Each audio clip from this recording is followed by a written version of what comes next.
Barter, IELTS vocabulary word explained. Imagine you're traveling in a remote village with no cash. How would you get food or shelter?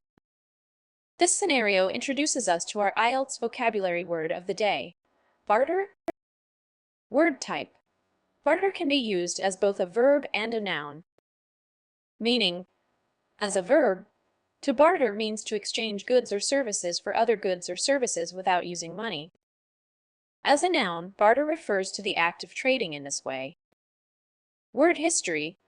The word barter has been part of the English language since the mid-15th century. It comes from the Old French word barater, which meant to deceive or cheat. Over time, its meaning evolved to simply trading or exchanging. Antonyms. Some opposite concepts to bartering include buying, selling, and purchasing, all of which typically involve the use of money. Synonyms. Words with similar meanings include trade, exchange, swap, and negotiate. Examples used in sentences. Let's look at how to use barter in context. First, as a verb, during the economic crisis, many people began to barter goods and services to meet their needs.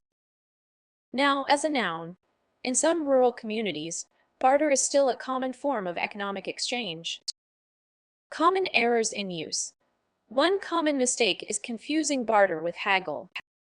While both involve negotiation, bartering specifically refers to exchanging goods or services, while haggling is about negotiating a price. To wrap up, barter is a versatile word that describes the exchange of goods or services without money. Whether you're discussing economic systems or describing a simple trade between friends, understanding and using this word correctly can help boost your IELTS score. Remember to practice using barter in your own sentences to become more comfortable with it.